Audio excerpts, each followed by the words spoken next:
हैं आप सब? आपकी परीक्षा दोस्त की तरफ से आप सबको एक बहुत बहुत प्यार भरा बड़ा सा हेलो। आज मैं आपके लिए लाई हूँ बड़े भाई साहब के एमसीक्यूज, और इन एमसीक्यूज को मैंने इस तरीके से अरेंज किया है कि जैसे जैसे आप ये एमसीक्यूज करते जाएंगे आपको पाठ लर्न होता जाएगा, आपको स्टोरी सब समझ में आती जाएगी। ठीक है, तो दो काम हम एक साथ करने वाले हैं, एमसीक्यूज भी और स्टोरी लाइन भी। ठीक है, अब पहले मैं आपको ये बता दूं, थोड़ा सा इस पाठ के बारे में इंट्रोडक्शन दे दूं कि ये पाठ प्रेमचंद जी ने लिखा है। इसमें वे छोटे भाई के रूप में हैं और उन्होंने बड़े भाई साहब का बहुत खूबसूरत, अपने बड़े भाई साहब का बहुत ही खूबसूरत उन्होंने वर्णन किया है, उनके साथ अपने रिलेशनशिप को एक्सप्लेन किया है। उनके बड़े भाई साहब कैसे थे, वो खुद कैसे थे, दोनों में के स्वभाव में क्या डिफरेंस था, कैसे वो आपस में तालमेल बिठाते थे, उनका कैसा रिलेशनशिप था और किस तरीके से बड़े भाई साहब उनके जीवन को निर्देश देते थे, वो सारी बातें इस कथा में उन्होंने सुनाई हैं। बहुत खूबसूरती से प्रेमचंद जी ने इस पाठ को लिखा है, बहुत से मुहावरे यूज किए हैं, बहुत अच्छे अच्छे शब्द यूज किए हैं और बहुत ही इंटरेस्टिंग तरीके से इस पाठ को उन्होंने लिखा है। तो चलिए शुरू करते हैं। पहला प्रश्न, बड़े भाई साहब लेखक से उम्र में कितने बड़े थे? बड़े भाई साहब लेखक से उम्र में 5 साल बड़े थे। अब वो 5 साल बड़े जरूर थे, लेकिन जो दर्जे में, क्लास में, वे केवल 3 दर्जे आगे थे। ऐसा क्यों? तो पहले दूसरा एमसीक्यू देखते हैं कि बड़े भाई साहब लेखक से दर्जे में कितने आगे थे? 3 दर्जे आगे थे। 5 वर्ष पर 3 दर्जे आगे थे। चलिए, तालीम शब्द का क्या अर्थ है? पढ़ाई, ताला, तालाब, करीम। तालीम शब्द का अर्थ है पढ़ाई। तालीम के मामले को वो बहुत महत्व देते थे, जो बड़े भाई साहब हैं पढ़ाई को बहुत महत्व देते थे। पढ़ाई आपकी सही ऑप्शन है। अगला प्रश्न, 1 साल का काम 2 साल में करते हैं, इस बात से लेखक का क्या अभिप्राय है? लेखक अपने बड़े भाई साहब के लिए ये लाइन यूज कर रहा है, क्या बताना चाह रहा है उनके बारे में? बहुत धीरे काम करते हैं, बहुत ध्यान से काम करते हैं, एक कक्षा में 2 साल लगाते हैं, उपरोक्त में से कोई नहीं, वे एक कक्षा में 2 साल लगाते हैं। आप जान पाए, यही वजह है कि 5 साल बड़े होने के बावजूद वे केवल 3 दर्जे आगे हैं लेखक से, एक कक्षा में 2 साल लगाते हैं, सही ऑप्शन है। लेखक की उम्र क्या थी? लेखक की जो उम्र है वो 9 साल थी। तो अभी हमने पढ़ा कि अगर लेखक की उम्र 9 साल थी तो बड़े भाई साहब कितने साल के हुए? उनसे 5 वर्ष आगे थे, तो उनकी उम्र जो है वो 14 वर्ष की थी। तो लेखक की उम्र के लिए सही ऑप्शन है 9 वर्ष। बुनियाद ही पुख्ता न हो तो मकान कैसे पायदार बने? इस बात में लेखक क्या कहना चाहता है? देखिए, जो बड़े भाई साहब हैं, हमने अभी पढ़ा कि वो एक ही कक्षा में 2-2 साल भी लगा देते थे। वो बहुत ध्यान से पढ़ते थे, बहुत अध्ययनशील थे। और वो इतने ध्यान से क्यों पढ़ते थे? क्योंकि उनकी सोच ऐसी थी कि उन्हें अपनी शिक्षा की जो नींव है वो मजबूत बनानी है।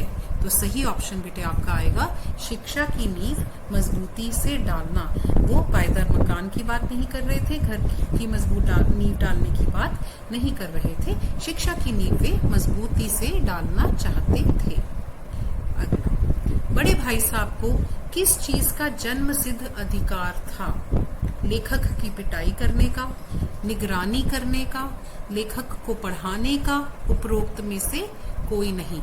देखिए, यूं तो वो बड़े भाई थे, वो पिटाई भी कर सकते थे, वो निगरानी भी कर सकते थे, पढ़ा भी सकते थे, पर लेखक ने क्या कहा है यहाँ पे कि आपके जो पाठ है उसमें उन्होंने जो वर्ड्स यूज किए हैं, उन्हें मेरी तंबीह और निगरानी करने का पूरा और जन्म सिद्ध अधिकार था।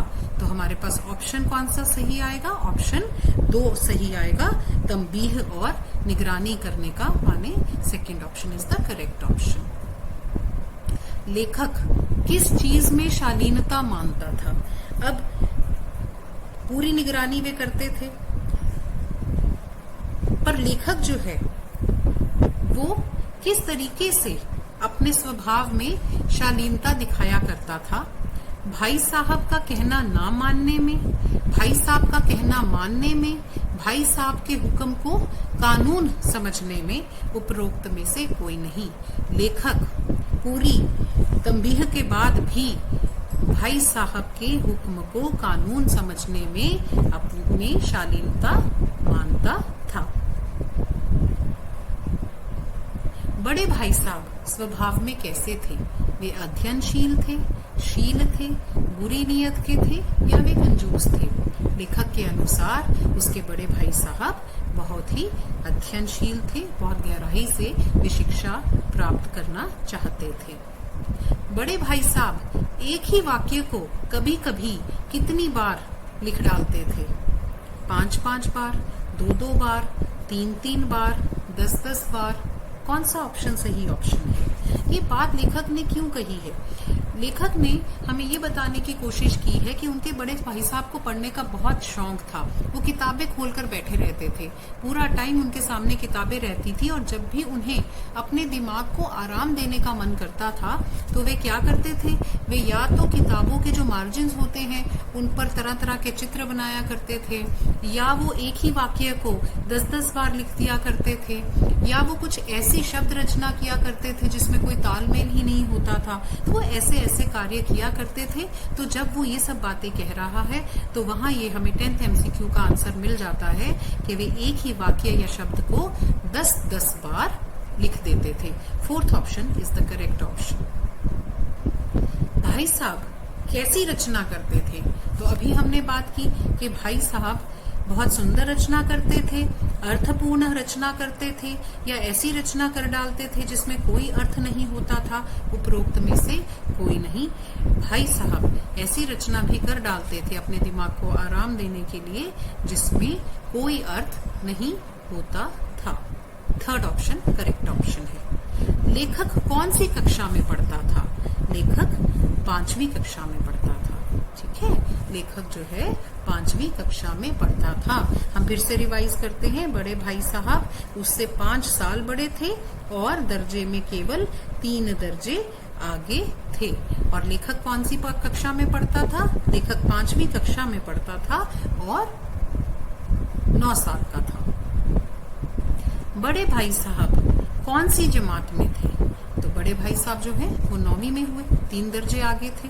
9वीं जमात जो है वो सही ऑप्शन है। लेखक कौन है? ये इतना खूबसूरत पाठ, ये बताइए मुझे कि ये किसने लिखा है? हरिवंश राय बच्चन, अमृता प्रीतम, जावेद अख्तर या प्रेमचंद? ये पाठ बड़े भाई साहब प्रेमचंद जी ने लिखा है। 4th ऑप्शन जो है आपका करेक्ट ऑप्शन है। प्रेमचंद का जन्म कब हुआ था? प्रेमचंद का जन्म 1880 में हुआ था। इसको आपको लर्न करना है। प्रेमचंद का जन्म 1880 में हुआ था। और मृत्यु कब हुई थी? उनकी मृत्यु 1936 में हुई थी। 2nd ऑप्शन आपका सही ऑप्शन है। 1880 से शुरू होकर के 1936 तक उनका जीवन काल रहा था। प्रेमचंद का जन्म कहाँ हुआ था? तो उनका जन्म वाराणसी में हुआ था। करेक्ट ऑप्शन है वाराणसी। ये सब सिर्फ लर्न करने वाले ऑप्शंस हैं, हम बार बार रिपीट करते रहेंगे, हमें लर्न हो जाएंगे। बड़े भाई साहब किस मामले में जल्दबाजी नहीं करते थे? खेलकूद में, झगड़े में, समझाने के निर्णय लेने में या शिक्षा के मामले में? तो लेखक ने क्या बताया है अभी तक जो हमें समझ आया बड़े भाई साहब के बारे में, कि वो अपनी नींव, शिक्षा की नींव को क्योंकि मजबूत करना चाहते थे, इसीलिए वे शिक्षा के मामले में कोई जल्दबाजी नहीं करते थे। 4th ऑप्शन आपका सही ऑप्शन है। लेखक के लिए क्या पहाड़ समान था? तो जैसे उनके बड़े भाई साहब थे, लेखक वैसा बिल्कुल नहीं था। बड़े भाई साहब को बहुत पढ़ने का शौक था, वे अध्ययनशील व्यक्ति थे, लेकिन लेखक को किताब लेकर बैठना, अगर उनको 1 घंटा भर भी किताब लेकर बैठने को कह दिया जाता था तो उन्हें वह पहाड़ के समान लगता था। तो इसलिए इसका सही ऑप्शन है किताब लेकर बैठना। पतंग, खेलकूद, इस सब का तो बहुत शौक था लेखक को, तो किताब लेकर बैठना उनके लिए पहाड़ के समान था। मौका मिलते ही लेखक कहाँ चला जाता था? ट्यूशन पढ़ने, दोस्तों के पास, मैदान में उपरोक्त में से कोई नहीं। अब जो हमने लेखक को समझा है तो उसे तो खेल कूद का शौक है, तो वो कहाँ चला जाएगा? जैसे ही उसे मौका मिलेगा वह चला जाता था मैदान में। थर्ड ऑप्शन आपका सही ऑप्शन है। कंकरिया का क्या अर्थ है? अंकुर, बीज, छोटे पत्थर, उपरोक्त में से कोई नहीं। अब लेखक जो है मैदान में तो चला गया, तो वहां जाके वो क्या करता था?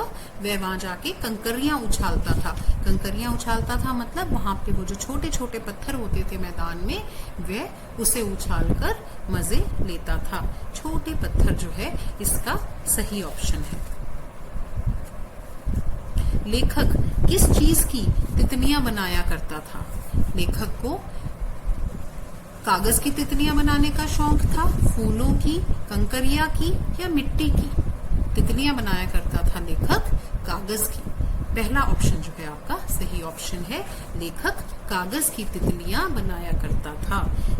कंकरियां उछालता, कभी कागज की तितलियां उड़ाता, और कोई साथी मिल गया तो फिर पूछना ही क्या। ठीक है, तो ये सब लाइंस आपके चैप्टर में दी गई हैं, वहां से बिल्कुल क्लियर है कि वह कागज की तितलियां बनाया करता था। लेखक कहां से नीचे कूद जाता था? चारदीवारी से, दीवार से, छत से या छज्जे से? लेखक चारदीवारी से नीचे कूद जाता था।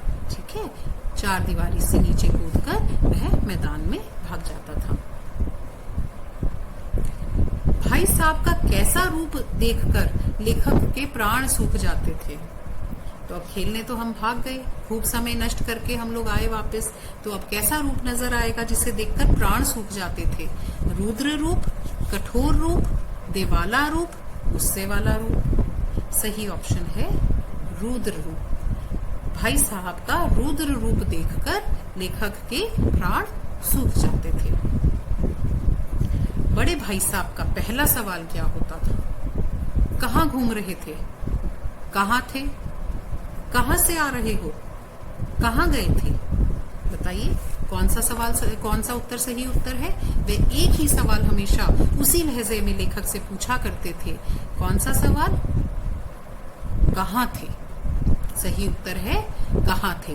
बड़े भाई साहब हमेशा एक ही उत्तर, उनका जो सवाल है, उनका पहला सवाल यह होता कहाँ थे। हमेशा यही सवाल इसी ध्वनि में हमेशा पूछा जाता था। ठीक है बेटा, तो आंसर जो करेक्ट ऑप्शन है आपका सेकंड ऑप्शन, कहाँ थे। अगर आपको मेरे प्रश्न अच्छे लग रहे हो, कहानी सुनने में समझने में मजा आ रहा हो, तो प्लीज इस वीडियो को लाइक और शेयर जरूर कर दें। I will be highly thankful to you. आगे चलते हैं। बड़े भाई साहब के प्रश्न का लेखक के पास क्या जवाब था? तो क्या लिखा है प्रेमचंद जी ने? जब हम ये बात कर रहे हैं, हमेशा यही सवाल इसी ध्वनि में हमेशा पूछा जाता, और इसका जवाब मेरे पास केवल क्या था? गुस्सा, मौन, रोना, मनाना। मेरे पास इसका उत्तर केवल मौन था। न जाने मेरे मुंह से ये बात क्यों न निकलती थी कि जरा बाहर खेल रहा था।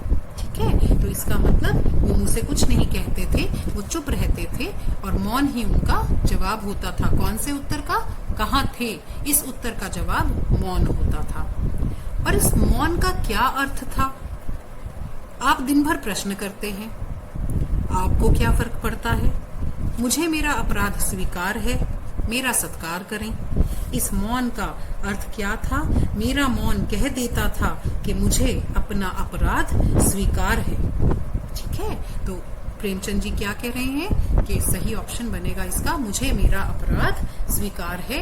ये मेरा मौन जो है बड़े भाई साहब को बता देता था। बड़े भाई साहब कैसे शब्दों से लेखक का सत्कार करते थे? अब जो लेखक है वो तो चुप रहा, बड़े भाई साहब तो रुद्र रूप लेकर खड़े थे, सवाल किया उन्होंने, उसके बावजूद भी लेखक चुप रहा। तो भाई साहब जो है वो कैसे शब्दों से अब लेखक का सत्कार करेंगे, उसके बारे में ये प्रश्न है। भक्ति भरे, स्नेह और रोष के मिले हुए, प्यार भरे, उपरोक्त में से कोई नहीं। देखिए छोटे भाई ने आगे पलटकर कोई जवाब नहीं दिया, पर हमें गुस्सा भी है क्योंकि वो समय नष्ट करके आया है। तो इसलिए जो हमारे शब्द हैं वो कैसे होंगे? बड़े भाई साहब के शब्द कैसे हुआ करते थे? स्नेह और रोष के मिले हुए शब्दों से वे लेखक का सत्कार करते थे। हर्फ शब्द का क्या अर्थ है? शब्द, टुकड़ा, अक्षर, अंग्रेजी। ये शब्द जो है हर्फ कैसे प्रयोग हुआ है चैप्टर में, वो लाइन मैं आपको बताती हूँ।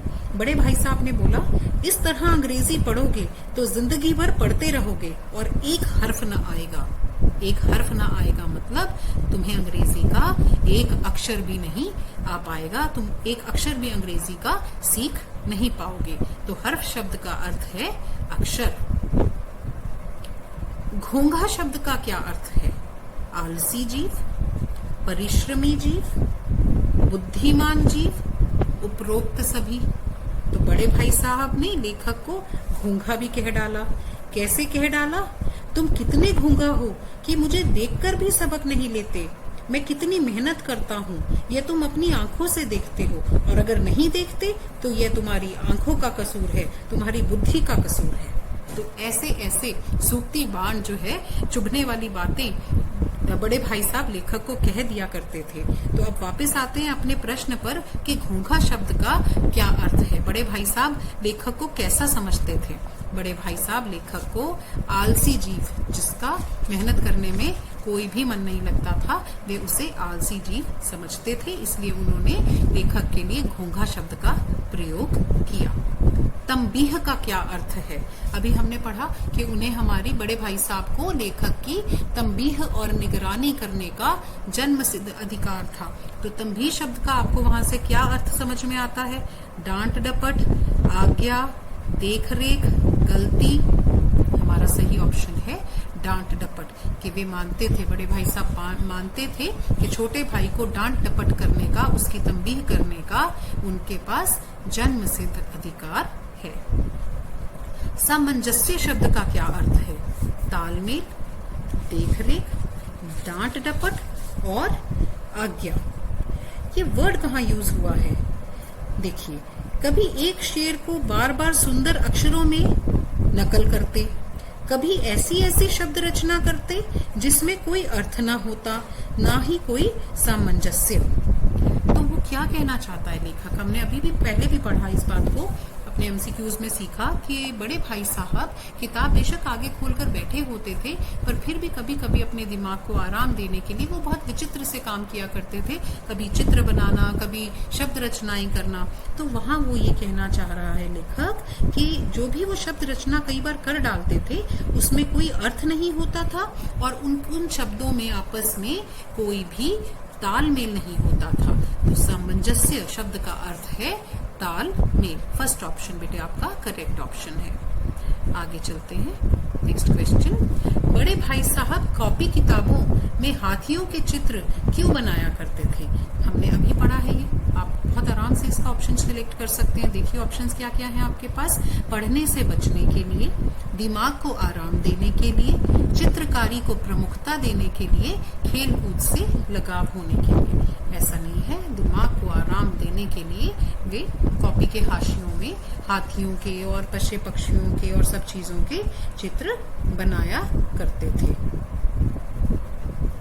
बड़े भाई साहब हर काम को 2 या 3 बार क्यों करते थे? वे आलसी थे, क्योंकि वे शब्दों को गहराई से समझते थे, क्योंकि ये वे बुनियाद को मजबूत बनाना पसंद करते थे, क्योंकि उन्हें ऐसा करना अच्छा लगता था। तो जो मोस्ट अप्रोप्रिएट ऑप्शन है वो है क्योंकि वह बुनियाद को मजबूत बनाना पसंद करते थे। हमने पढ़ी थी ना ये वाली लाइन कि अगर बुनियाद ही पुख्ता ना हो तो मकान कैसे पायदार होगा। माने वो अपनी बुनियाद को मजबूत बनाना चाहते थे और उस पर बहुत अच्छा करियर अपना खड़ा करना चाहते थे। बड़े भाई साहब अपने छोटे भाई को क्या सलाह देते हैं? कमरे से बाहर में आ जाए, खेल कूद में समय ना गवाए, भोजन अच्छी तरह से खाए, कक्षा में हर समय उपस्थित रहे। तो जो छोटा भाई है, आप सबको पता चल गया है वो कहाँ भाग जाता था बार बार? वो मैदान में भाग जाता था। तो बड़े भाई साहब उसे क्या कहते थे कि वे खेल कूद में समय ना गवाए। ठीक है बच्चे, सेकंड ऑप्शन करेक्ट ऑप्शन है।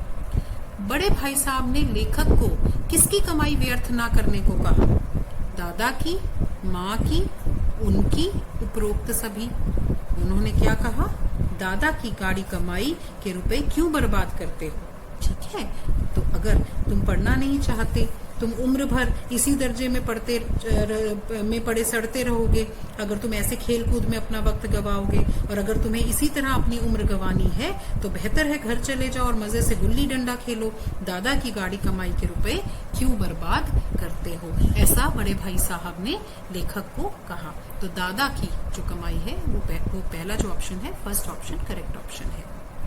तो इतनी सारी बातें बड़े भाई साहब ने किस लिए कह दी, क्योंकि लेखक जो है खेल कूद करके मैदान से घर आया, तो पूरी तरह से उसका सत्कार हुआ। कैसे शब्दों से हुआ? स्नेह और रोष भरे शब्दों से उसका सत्कार हुआ। पूरे सूक्ति बाण, बहुत चुभने वाली बातें बड़े भाई साहब ने उसको सुनाई। तो अब क्या हुआ? मैं लताड़ सुनकर आंसू बहाने लगा। इस कथन में मैं शब्द किसके लिए प्रयोग हुआ है? भाई साहब के लिए, लेखक के साथी के लिए, लेखक के लिए, उपरोक्त में से कोई नहीं। तो किसकी आरती उतारी जा रही है? लेखक की। तो इसलिए सही ऑप्शन जो है बेटा वो आएगा आपका लेखक के लिए। ठीक है बेटा। अपराध तो मैंने किया है, वाक्य को पूरा करें। तो वो इतनी देर से सुन रहा था, आंसू भी आने लगे उसके। तो अब आगे मन में क्या बात आ रही है? अपराध तो मैंने किया। कैसे पूरा हुआ ये वाक्य? लताड़ कौन सहे, दंड कौन सहे, क्षमा कर दो, मारो मत मुझे।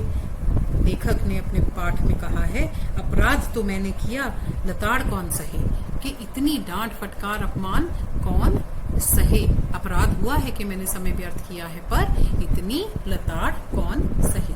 फर्स्ट ऑप्शन आपका करेक्ट ऑप्शन है। बड़े भाई साहब ने लेखक को अपनी उम्र गंवाने के बजाय कहाँ जाने की सलाह दी? घर जाने की, स्कूल जाने की, मैदान में जाने की, उपरोक्त में से कोई नहीं। तो बड़े भाई साहब ने लेखक को क्या बोला कि अगर तुम्हें इतना ही समय बर्बाद करना है, उम्र गंवानी है, तो बेहतर है तुम घर चले जाओ और घर जाके गुल्ली डंडा खेलो। तो उन्होंने कहाँ जाने की सलाह दी? उन्होंने घर जाने की सलाह दी। भाई साहब कौन सी कला में निपुण थे? डांटने की, सोने की, मारने की, उपदेश की। भाई साहब उपदेश की कला में निपुण थे। वे अपने भाई को जो उपदेश देते थे, बड़े भाई साहब की ये कला, क्योंकि उसको बहुत सहनी पड़ती थी लेखक को, तो उसने अपनी पाठ में बिल्कुल क्लियर ये लिखा हुआ है कि बड़े भाई साहब उपदेश की कला में निपुण थे। ऐसी ऐसी लगती बातें कह देते थे, ऐसे ऐसे सूक्ति बाण चला देते थे कि मेरे जिगर के टुकड़े टुकड़े हो जाते और हिम्मत टूट जाती। तो इसलिए वह कहता है कि बड़े भाई साहब उपदेश की कला में निपुण थे। चौथा ऑप्शन आपका सही ऑप्शन है। बड़े भाई साहब के उपदेश सुनकर लेखक पर तत्काल क्या प्रभाव पड़ता? अभी हमने देखा जो लाइंस लेखक ने बोली हैं अपने पाठ में। देखते हैं ऑप्शंस क्या क्या है। उनकी कमर टूट जाती थी, उनकी हिम्मत टूट जाती थी, वे आशा से भर जाता था, बहुत खूब पढ़ाई करता था। नहीं, ऐसा नहीं है। ऐसे ऐसे सूक्ति बाण चलाते कि मेरे जिगर के टुकड़े टुकड़े हो जाते और हिम्मत टूट जाती। सेकंड ऑप्शन जो है आपका सही ऑप्शन है। बड़े भाई साहब के उपदेश सुनकर तत्काल जो असर होता था वो यह होता था कि उनकी हिम्मत टूट जाती थी। तो फिर अब थोड़ी देर के बाद, अब जैसे निराशा हो गई, इतना सब सुन लिया, बहुत निराशा हो गई। अब थोड़ी देर के बाद निराशा के बादल जो है वो फटेंगे। तो अब क्या होगा आगे देखिए। निराशा के बादल फटने पर छोटे भाई द्वारा कौन सा इरादा किया गया? अपने बलबूते से बाहर काम नहीं करने का, अपना मूर्ख बने रहकर मंजूर कर लेने का, खूब मन लगाकर पढ़ाई करने का, वापस चले जाने का। तो अब पहले तो हमें बहुत निराशा हो गई थी, ठीक है ना। तो उसके बाद थोड़ी देर के बाद जब वो निराशा, तब तो बिल्कुल यही सारी हमारा जो इरादा था पहले तो यही हुआ कि जो मेरे बूते के बाहर का काम है उसमें अपना हाथ डालकर अपनी जिंदगी क्यों खराब करूं, ऐसा वो सोचने लगता था। कभी उसके मन में आता था कि मैं घर वापस चले जाऊं, ठीक है। तो इस तरह के जो नेगेटिव थॉट्स हैं वो सारे लेखक के मन में आना शुरू कर देते थे। लेकिन जब निराशा के बादल फटते थे उसके बाद वह कौन सा इरादा करता था। तो अब ध्यान से देखिए, अगर एकदम तत्काल वर्ड यूज किया जाता फिर डेफिनेटली आप ये कह सकते थे कि वे मूर्ख बने रहना चाहते थे, वापस चले जाना चाहते थे, या अपने बलबूते के बाहर का काम नहीं करना चाहते थे, ऐसा इरादा होता था। लेकिन हम क्वेश्चन कर रहे हैं यहाँ पे निराशा के बादल फटने के बाद का, जब वो पॉजिटिव थॉट के बारे में, पॉजिटिव उसमें आ रहे हैं उसके बारे में, तो तब वे खूब मन लगाकर पढ़ाई करने का निश्चय करते थे। थर्ड ऑप्शन आपका सही ऑप्शन है।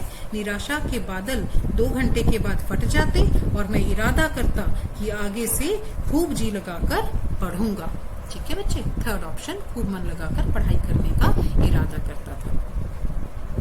लेखक अपने टाइम टेबल में कितने बजे उठने की बात कहते हैं। देखिए कितनी मजेदार सी कहानी चल रही है कि पहले हमारा बहुत सत्कार हुआ, उसके बाद जो लेखक है निराश हुआ, फिर उसने फिर अपनी आशा को समेटा और एक इरादा किया कि अब मैं खूब जी लगाकर पढ़ूंगा। तो जब ये इरादा किया, आप सब लोग भी जब इरादा करते हैं कि अब कल से जरूर जोर शोर से पढ़ाई करेंगे, तो सबसे पहले आप क्या करते हैं, आप लोग टाइम टेबल बना डालते हैं। ठीक है, तो वही लेखक ने भी किया और टाइम टेबल में उसने कितने बजे उठने की बात कही, 4 बजे, 5 बजे, 6 बजे या 7 बजे।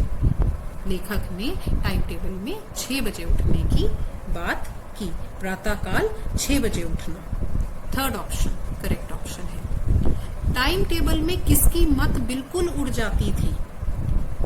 टाइम टेबल जो है, मत किस चीज की उड़ेगी, बट ऑब्वियस है उस चीज की उड़ेगी जिससे एक तो बड़े भाई साहब नाराज रहते हैं और जिसमें आपका सबसे ज्यादा समय जाता है।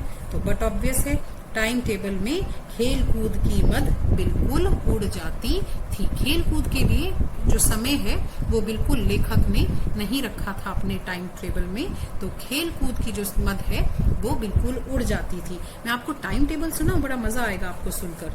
प्रातः 6 बजे उठना, मुंह हाथ धोना, नाश्ता कर पढ़ने बैठ जाना, 6 से 8 तक अंग्रेजी, 8 से 9 तक हिसाब, 9 से 9:30 तक इतिहास, फिर भोजन और स्कूल, 3:30 बजे स्कूल से वापस होकर आधा घंटा आराम, 4 से 5 तक भूगोल, 5 से 6 तक ग्रामर, आधा घंटा हॉस्टल के सामने ही टहलना, 6:30 से 7 तक अंग्रेजी कंपोजिशन, फिर भोजन करके 8 से 9 तक अनुवाद, 9 से 10 तक हिंदी, 10 से 11 तक विविध विषय, फिर विश्राम। तो ये टाइम टेबल जो है फर्स्ट क्लास एकदम लेखक ने बना डाला। आप सोचिए कि इस टाइम टेबल का क्या होगा। बहुत इंटरेस्टिंग स्टोरी चल रही है, लेकिन यहाँ ये तो क्लियर है कि खेल कूद की मत जो है वो बिल्कुल यहाँ पर उड़ चुकी है। लेखक ने अपने बनाए हुए टाइम टेबल का, अब बताइए ऐसे टाइम टेबल का क्या हो सकता है, पालन किया, अवहेलना की, काट के फेंक दिया, उपरोक्त में से कोई नहीं। बट ऑब्वियस है टाइम टेबल बना लेना एक बात है, पर उस पर अमल करना दूसरी बात है। यही विचार लेखक को आया और उसने क्या किया, इस टाइम टेबल की अवहेलना की। ठीक है, वो इसका पालन नहीं कर पाया। क्यों नहीं कर पाया? लेखक किस चीज का तिरस्कार नहीं कर सकता था? खेलकूद का, बड़े भाई का, किताबों का या विद्यालय का? लेखक खेल कूद का तिरस्कार नहीं कर सकता था। फर्स्ट ऑप्शन सही ऑप्शन है। छोटा भाई टाइम टेबल पर अमल क्यों नहीं कर पाता था? मस्ती और खेलों में अधिक रुचि होने के कारण, बड़े भाई की डांट का भय समाप्त हो जाने के कारण, पढ़ाई के प्रति अधिक रुचि होने के कारण, स्वयं को मुक्त करने के कारण टाइम टेबल पे अमल नहीं कर पा रहे। क्यों नहीं कर पा रहे? क्योंकि हमें मस्ती और खेलों में अधिक रुचि है, इसलिए हम टाइम टेबल पर पालन नहीं कर पा रहे। टाइम टेबल की अवहेलना करते हुए लेखक को क्या ज्यादा याद आने लगता था? तो देखिए कितनी सुंदर तरीके से प्रेमचंद जी ने कहा है। पर पहले ऑप्शंस देखिए। मैदान की वह सुखद हरियाली, क्या याद आता था उन्हें? मैदान की वह सुखद हरियाली, हल्के हल्के फुटबॉल के झोंके, खेल कूद, उपरोक्त सभी। आप सोच सकते हैं क्या क्या याद आता था, या इनमें से कोई एक ऑप्शन सही है या ये सभी ऑप्शन सही है? देखिए हम ना लाइंस पढ़ते हैं पाठ की। मैदान की वे सुखद हरियाली, हवा के वे हल्के हल्के झोंके, फुटबॉल की वे उछल कूद, कबड्डी की वे दाव घात, वॉलीबॉल की वे तेजी और फुर्ती, मुझे अज्ञात और अनिवार्य रूप से खींच ले जाती थी और वहां जाते ही मैं सब कुछ भूल जाता था। वह जानलेवा टाइम टेबल, वह आंख फोड़ पुस्तकें किसी की भी याद न रहती और भाई साहब को नसीहत और फजीहत का एक अवसर मिल जाता। तो देखिए कितना उसको मजा आ रहा है मैदान में जा करके। तो ये सारी बातें देखो, जब भी वो टाइम टेबल का पालन करने की सोचता था तो उससे ये तीनों चीजें याद आती थी। तो इसलिए उपरोक्त सभी जो है आपका सही ऑप्शन है बेटा। छोटा भाई बड़े भाई से दूर रहने का प्रयास क्यों करता था? तो देखिए अब टाइम टेबल भी बनाया, डांट खाई, टाइम टेबल बनाया और फिर हम मैदान में नजर आ रहे हैं, टाइम टेबल का पालन नहीं कर रहे हैं। तो अब हम अपने बड़े भाई से दूर रहने का प्रयास कर रहे हैं। तो क्या ऑप्शंस हैं हमारे पास? पढ़ाई करने और उपदेश सुनने से बचने के लिए, सदा खेलने और मस्ती करने के लिए, सुखद जीवन व्यतीत करने के लिए, भाई साहब के टाइम टेबल का पालन करने के लिए। तो हम किस वजह से उनसे दूर रह रहे हैं? क्योंकि हम पढ़ाई तो कर नहीं रहे हैं। तो वो क्या कहेंगे मुझे? पढ़ाई करो और फिर उपदेश सुना देंगे। तो उससे बचने के लिए छोटा भाई बड़े भाई से दूर रहने का प्रयास करता था। फजीहत शब्द का क्या अर्थ है? इज्जत करना, इज्जत का फालूदा करना, गुस्सा करना, कटु शब्द बोलना। तो हमने अभी क्या किया कि हमें किसी चीज की याद नहीं रहती थी और भाई साहब को नसीहत और फजीहत का अवसर मिल जाता, माने फिर से लेखक की इज्जत का फलूदा होता था। सेकंड ऑप्शन जो है आपका सही ऑप्शन है। अब ये सब हुआ तो इस तरह से समय कट रहा था। कटते कटते पहला इम्तिहान होने का समय आ गया। तो पहला इम्तिहान होने पर कौन पास हुआ और कौन फेल हुआ, सस्पेंस आ गया। बड़े भाई पास हुए, लेखक फेल हो गया। लेखक पास हुआ और बड़े भाई साहब फेल हो गए। दोनों भाई पास हो गए। उपरोक्त में से कोई नहीं। बेस्ट जो सही ऑप्शन है इसका वो ऑप्शन है लेखक पास हुआ और बड़े भाई साहब फेल हो गए। ठीक है, तो यहाँ आ गया कहानी में ट्विस्ट। तो इंटरवल टाइम हो गया है, हमने अपने 50 क्वेश्चंस कर लिए हैं। ठीक है, बीच में मैंने मुंशी प्रेमचंद जी के बहुत सारे प्रश्न बनते हैं, मैंने लिए नहीं क्योंकि कहानी पढ़ने में बहुत मजा आ रहा था। तो अभी अगले 50 क्वेश्चंस में मैं कोशिश करती हूँ कि इस कहानी को भी मैं रैप अप करूंगी और साथ ही जो और पाठ्य प्रवेश के क्वेश्चंस हैं उनको मैं आपको करवाती हूँ। तो अब इंटरवल के साथ साथ आपसे एक रिक्वेस्ट कि आप इस चैनल को प्लीज सब्सक्राइब करें ताकि मेरे नोटिफिकेशंस आपको टाइम टू टाइम मिलते रहे। मैं अगले क्वेश्चंस में इस कहानी को कंप्लीट करती हूँ। थैंक यू सो मच बच्चे, have a nice time, bye bye.